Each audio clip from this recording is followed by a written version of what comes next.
Safari MAG kami persilahkan.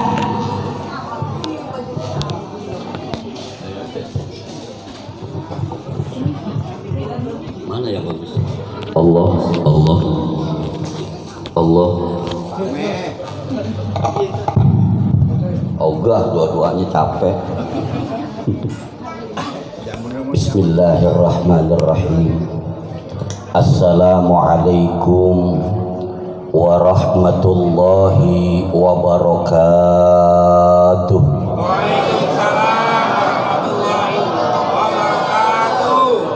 Alhamdulillah, alhamdulillahil qail fi kitabihil mubin wa huwa asdaqul qailin. Laqad kana lakum fi rasulillahi uswatun hasanah. Wa qala an-nabi Muhammadin sallallahu alaihi wasallam, innama bu'ithtu liutammima makarimal akhlaq. Sadaqallahul aliyyul azim wa balagha rasuluhun nabiyul habibul karim wa nahnu ala dzalika minasy syahidin wasyakirin walhamdulillahi rabbil alamin.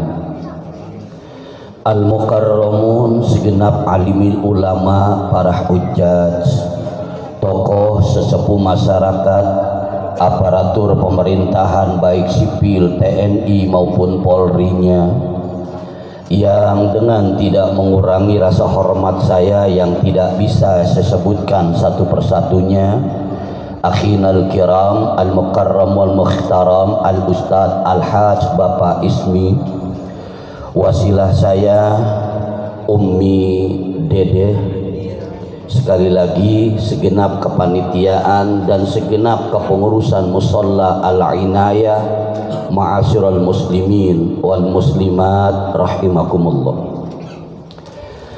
Pergeseran waktu yang begitu cepat, jarum jam berjalan pada porosnya, hari berlaju pada harinya tak terasa, menghantarkan umat Islam yang berada di antero jagat raya dunia ini masuki oleh satu bulan yang sangat indah, bulan yang penuh dengan sejarah, bulan dilahirkan manusia yang istimewa. Beliau adalah pemimpin yang sejati, pemimpin yang abadi, reformis yang tak bisa diganti-ganti, junjungan alam baginda Rasul Muhammad sallallahu alaihi wasallam. Indonesia yang konon mayoritas beragama Islam itu nggak usah heran kalau datang bulan Rabiul Awal di sana sini diadakan acara dan upacara gempa gempita Maulid Nabi. Seiring dengan perkembangan zaman, teknologi yang amat canggih, sains yang makin tinggi, ini kok sudah muncul komentar-komentar yang menyesatkan keluar dari manusia-manusia klinik. Apa kata manusia ini? Maulid itu bid'ah katanya, maulid itu mengarah kepada kemusyrikan katanya, maulid itu tak ada guna katanya. Menurut maaf saya yang bodoh, orang ini bukan tidak tahu tapi belum tahu. Ini kadang-kadang mentang-mentang maulid dibilang bid'ah, panitia capek-capek nyusun rencana demi syiar Islam, proposal disodorkan. Apa kata orang ini? Maaf, saya nggak mau nyumbang maulid Nabi karena maulid itu bid'ah. Bukan karena bid'ahnya, emang elunya pelit.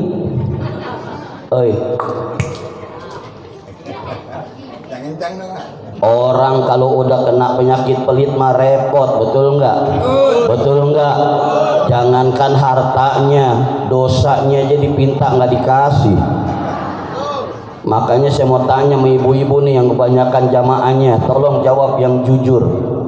Kalau ada yang bisa jawab bagus, betul menurut saya punya handphone 2, ambil gratis. Ayo jawab.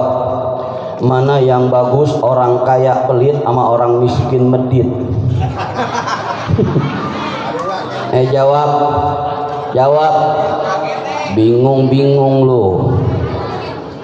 Enggak ada yang bagus, kesrek semua. Kayanya aja pelit, apalagi miskinnya. Miskinnya aja pelit, apalagi kayanya. Betul enggak? Betul enggak?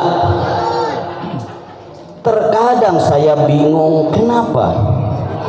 Apa alasan mereka membid'ahkan maulid, padahal ketika kita hadir memperingati maulidnya Nabi, ya Allah, diundang para penceramah memberikan ilmu kita akan dapat ilmu. Betul apa tidak?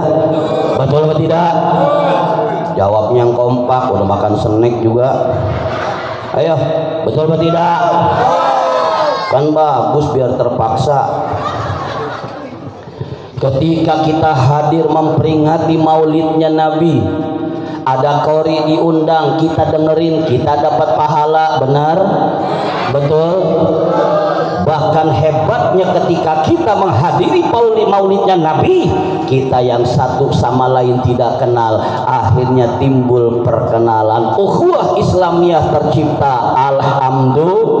Alhamdulillah.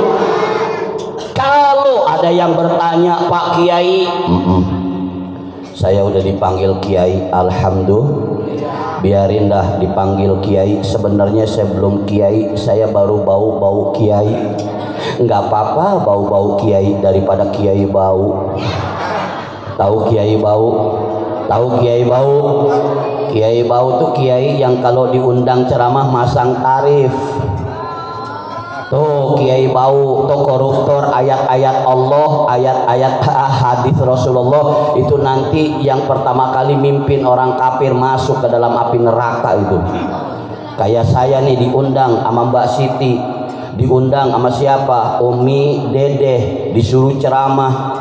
Saya datang sini, saya ceramah, alhamdulillah, saya ceramah. Disuruh ceramah naik ke panggung, ya saya ceramah, niat dari rumah lillahi ta'ala. Selesai nanti saya ceramah, itu mah tergantung kebijaksanaan panitia. Lah iya, dikasih syukur alhamdulillah, enggak ya gue tanyain. Bercanda. Siapa ketua panitia? Maaf. Oh ya udah Pak Haji Ismi aja. Haji Ismi bercanda ya Pak ya. Siap. Nggak usah dipikirin, usahain. Kalau ada yang bertanya, Pak Kiai, apa dasar kok Anda membolehkan kita memperingati maulidnya Nabi? Nggak usah diurut sama Quran dan hadis, itu ada Quran hadisnya. Tapi cukup kita jawab apa? Hai kau yang telah membid'ahkan maulid, engkau yang bertanya tentang dalil maulid, kita jawab di dalam kami memperingati maulidnya Nabi itu karena kami cinta kepada seseorang. Tidak ada larangan kita mencintai seseorang, apalagi yang kita cintai adalah Rasulullah. Bilal bin Rabah, oi, Bu, Ibu, kenal Bilal bin Rabah? Kenal? Lagi dari mana lu kenalannya? Gua yang ngomong juga kagak kenal. Bilal bin Rabah, budak pertama kali masuk agama Islam, berkulit hitam pekat tapi manis. Orang biar geseng angus kayak apa kalau mukanya sering kena air wudu, biar hitam kelihatan manis. Nggak usah kita bicara tentang Bilal bin Rabah, lihat aja yang ceramah. Manis nggak? Manis nggak? Ayo bilang nggak manis, gua pulang nih. Apaan pulang Gi? Apaan? Oh gulain. Bilal bin Rabah belum meninggal dunia, sendalnya sudah ada di surga. Rasul nanya, Rasul nanya, Rasul. Ya lu sabar dong, gua kan lagi mikir nih. Ini cara mah kagak mikir apa? Dasar kuntilanak. Rasul bertanya, "Hai Bilal bin Rabah." Labbaik, ada apa ya Rasulullah? Tuh, kalau nyebut ya Rasulullah enggak boleh ya Rasulullah, enggak boleh ya-nya itu ya nida. Kayak tadi tuh. Marhaban ya nural aini, marhaban marhaban ya nurul, jangan ya nurul, salah. Ngerti? Paham? Ngerti? Ngerti? Yang ngerti pulang. Ngerti? Ngerti? Pulang. Ngerti? Enggak ngerti? Blow on. Ibu bercanda. Bilal bin Rabah ditanya oleh Rasulullah, "Hai Bilal bin Rabah." Labbaik, ada apa ya Rasulullah? Aku ingin bertanya dengan engkau. Bertanya apa ya Rasul? Engkau masih hidup tapi sendalmu sudah ada di surga. Amalan apa yang kau kerjakan hai Bilal bin Rabah? Bilal bin Rabah ngejawab sambil tersenyum. Apa kata beliau? Begini ya Rasulullah, engkau tidak pernah perintahkan aku untuk sholat 2 rakaat setelah aku berwudu. Engkau tidak perintahkan aku supaya 2 rakaat sholat setelah berwudu. Ini aku lakukan ya Rasulullah. Ini kan bid'ah, ini kan dilarang. Ya, maaf, ini kan bid'ah, ini kan nggak dikerjakan oleh, nggak dianjurkan oleh Rasulullah. Tapi in ahsantum fahuwa husnun alaikum. Kalau memang ini baik dalam pandangan kita, insya Allah baik dalam pandangan Allah. Amin ya Rabbal. Ibu, Pak, mau nanya. Yang pertama kali nyuruh memprakarsai maulidnya Nabi siapa? Gak tahu. Ya, makanya saya nanya sama yang tahu. Begini, orang yang memprakarsai maulidnya Nabi itu adalah Salahuddin Al-Ayyubi. Kenapa? Yang pertama, dikhawatirkan umat Islam setelah Rasulullah wafat itu nanti banyak orang yang ngaku Nabi. Ternyata benar, setelah Rasulullah wafat banyak orang memproklamirkan dirinya sebagai Nabi yang terakhir. Bahkan saat itu ada yang ngaku bernama Musailamah Al-Kadzab. Padahal kan gak ada Nabi setelah Rasulullah. Rasulullah itu khataman nabiyyin, Nabi yang terakhir. Bu,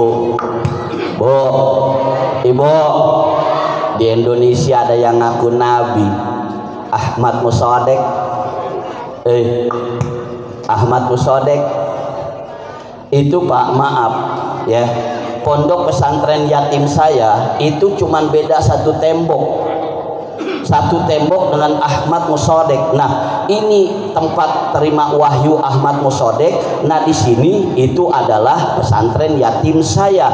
Jadi satu-satunya pesantren yang bertetangga dengan Nabi itu pesantren saya.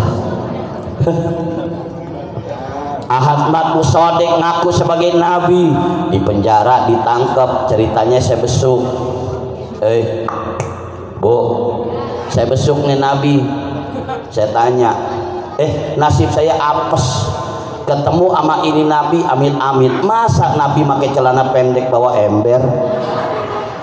Saya tanya nih Nabi, Mas Nabi. Ya bagus daripada saya panggil Kong Nabi. Mas Nabi. Iya. Anda ngaku Nabi? Ya, saya Nabi yang terakhir. Emang saya yang terakhir? Nabi Muhammad? Oh bukan, saya Nabi yang terakhir. Apa dasar Anda kok ngaku sebagai Nabi yang terakhir? Jawabnya enteng. Apa dia bilang? Karena saya dapat wahyu di bawah. di Bogor katanya. Ngaku Nabi dapat wahyu di Bogor, akhirnya saya ledekin.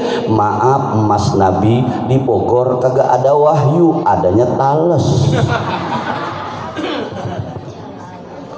Jadi Salahuddin Al-Ayyubi memprakarsai maulidnya Nabi apa? Supaya kita umat Islam kalau ada yang ngaku Nabi itu jangan percaya, karena Rasulullah itu adalah Nabi yang terakhir. Dan yang kedua apa? Diadakan maulidnya Nabi oleh Salahuddin, tujuannya adalah kita biar tahu siapa itu Rasulullah, sehingga kalau ada yang ngaku Nabi bandingkan dengan Rasulullah.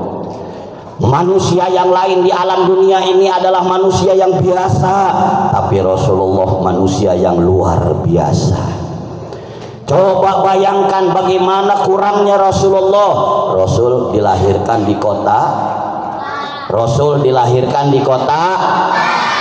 Maaf Bapak Ibu, tahu Mekah? Tahu Mekah? Bagus, tahu di mana?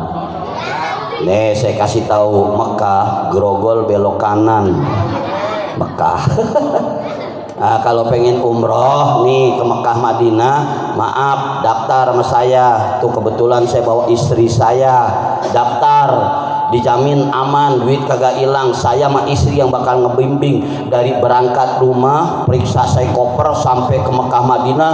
Di sana juga maaf banyak teman-teman saya aman. Nanti kalau ada mau daftar bulan Desember nih, melalui minta tolong aja antar ke Mbak Siti atau ke Umi Dedeh. Saya mimpin langsung sama Umi. Pokoknya aman, duit kagak bakal hilang. Dari 2003 nggak pernah ada masalah. Alhamdulillah. Rasulullah itu dilahirkan di kota Mekah. Nih, ketika Rasulullah dilahirkan di kota Mekah, ya Allah, setan-setan nggak boleh masuk ke kota Mekah. Setan tidak boleh masuk ke kota Mekah, dijaga, dikelilingi oleh para malaikat supaya setan tidak bisa masuk ke kota Mekah. Kenapa? Setan itu jahat, Rasulullah itu baik. Makanya ketika Rasul akan dilahirkan itu orang setan nggak boleh masuk ke kota Mekah.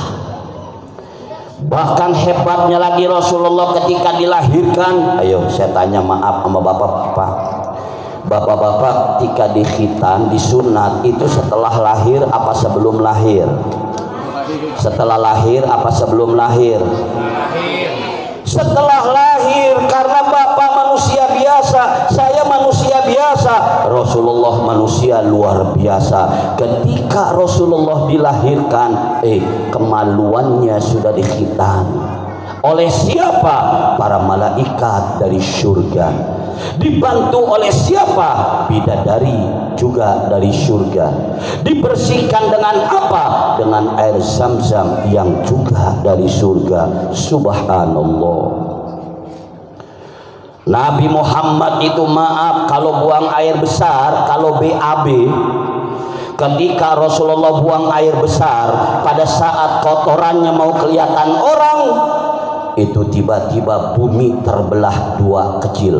Kotoran Rasul jatuh, bumi rapat kembali. Percaya atau tidak, kalau Allah pengen tunjukkan kekuasaannya, jangankan bumi dibelah dua kecil, besar kayak gunung meletus, tanah longsor, banjir bandang, angin puting beliung, semua bisa terjadi karena Allah Maha Kuasa. Dan Rasulullah manusia yang suci, kotorannya nggak bisa dilihat oleh orang. Rasulullah maaf kalau jalan nggak ada bayangannya. Nih nggak kayak saya nih, tuh ada bayangannya tuh. Nah, Bu, sini lihat bayangan saya. Rasulullah itu kalau jalan tidak ada bayangannya. Makanya kalau di Tomang ya. Kalau di Tomang ada orang yang ngaku Nabi, intip kalau dia jalan di siang hari bolong. Kalau dia jalan di siang hari bolong ada bayangannya, keplak nih Nabi, lu mah Nabi palsu goblok, belang gitu. Pernah suatu saat Rasulullah berjalan dengan para sahabat di bawah terik matahari di padang tandus yang kering kerontang. Rasulullah jalan dengan para sahabat. Sahabat yang lain ada bayangannya, Rasulullah tidak ada bayangannya.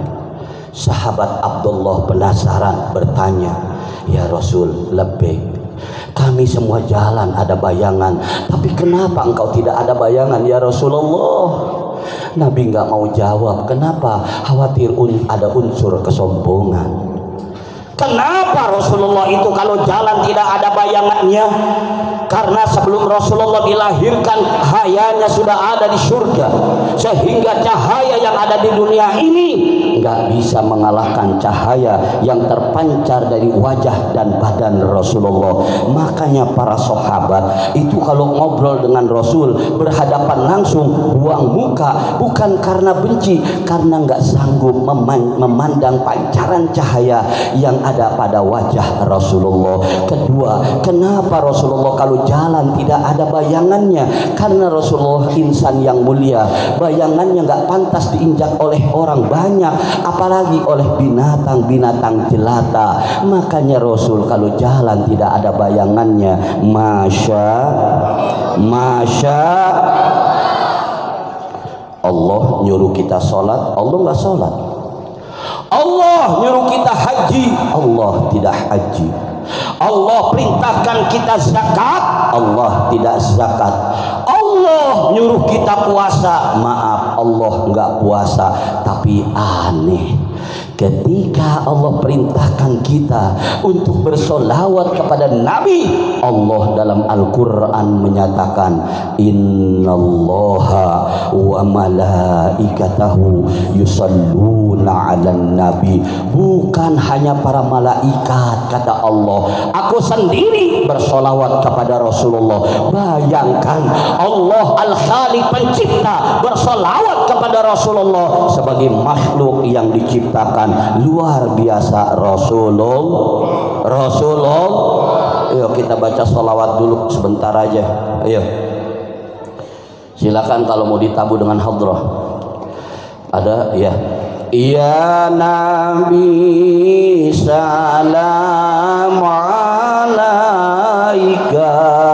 ya Rasul salam alaika,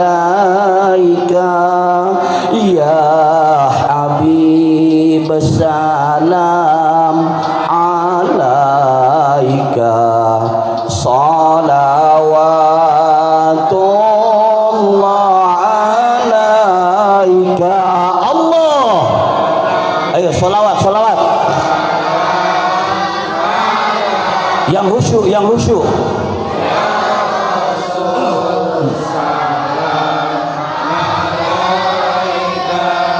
Ya Habib salam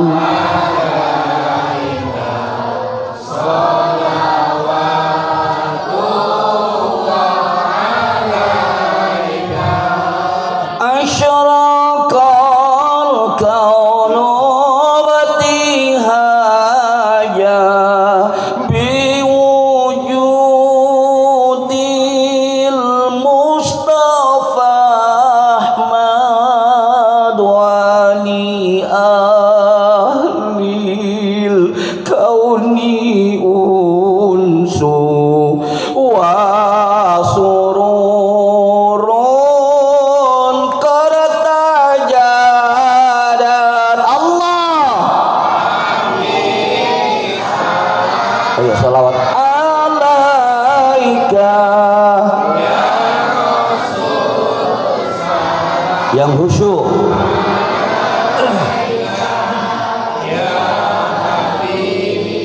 Salam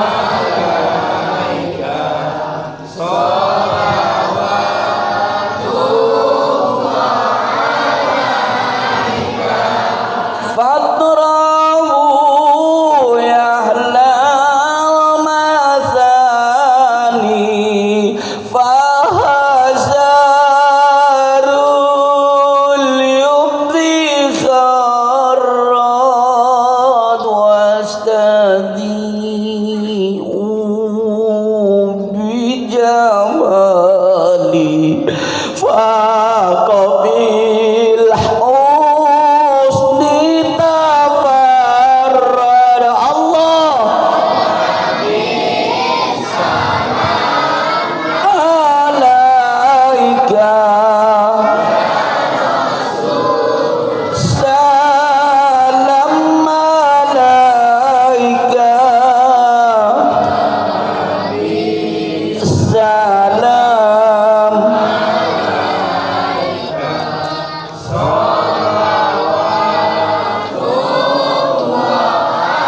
tangan. Marhaban ya nural aini, marhaban marhaban marhaban jadal husaini, marhaban marhaban marhaban.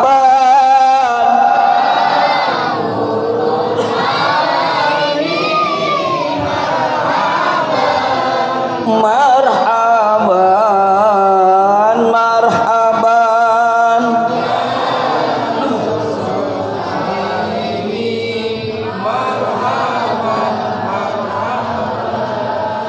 wa salatullahi taghsha asyrafar rusli Muhammad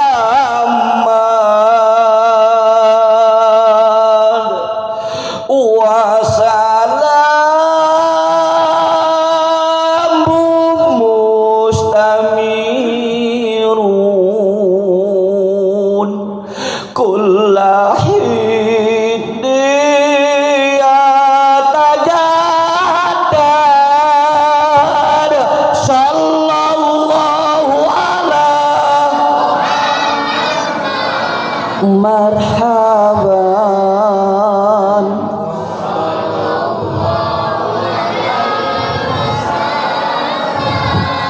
marhaban sallallahu ala marhaban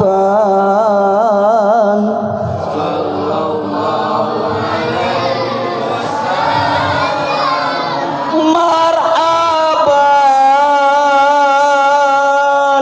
Bu, Ibu, jawab yang jujur, jangan ada dusta di antara kita. Saya lagi kurang sehat, doain sehat, amin. Saya datang kemari, tolong jawab tadi kira-kira saya baca sholawat enak apa tidak? Enak apa tidak?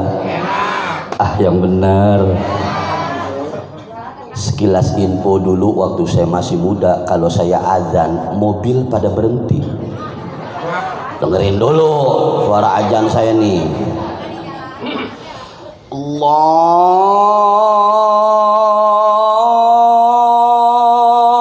Akbar,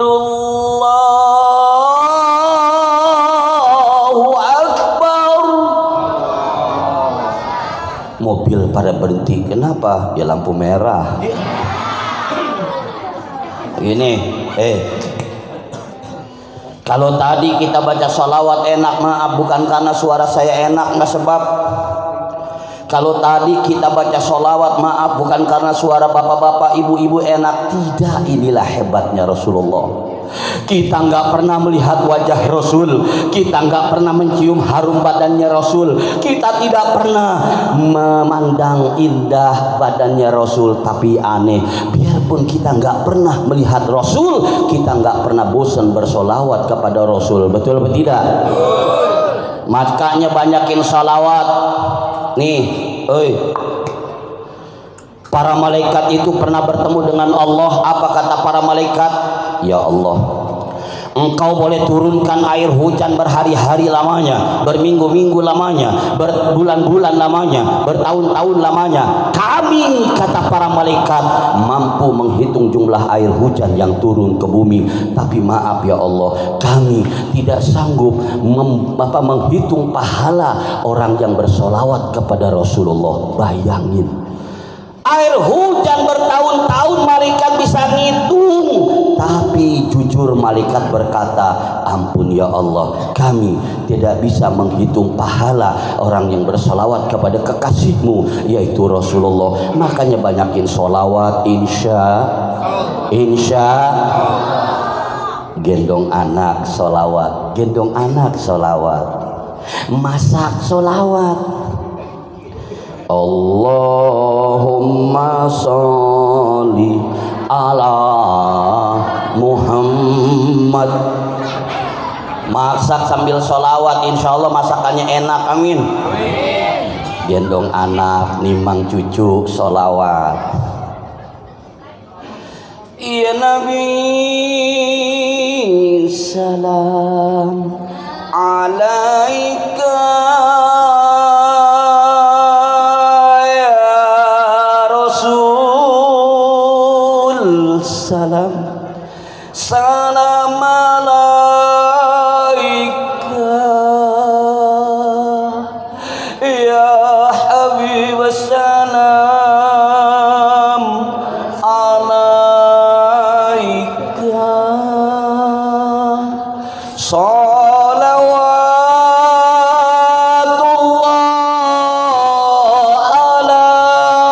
alaika.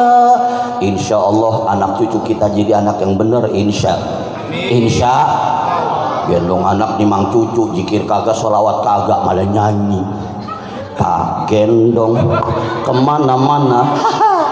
Tuh anak jadi sedikit jadi jablay. Innalillahi wa inna ilaihi raji'un. Ibu maaf, sebelum saya lanjut begini. Nanti saya pengen bicara akhlak Rasulullah begini. Saya pengasuh pondok pesantren khusus anak-anak yatim. Ini bulan Maulid nih, momen terbaik. Begini, kalau ada anak yatim yang putus sekolah, silakan hubungi Mbak Sri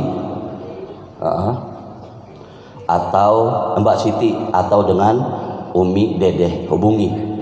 Kalau yang maaf ekonomi lemah, anaknya putus sekolah mau juga mondok, silakan, tapi tetap bayar. Duitnya buat siapa? Buat makan anak-anak yatim.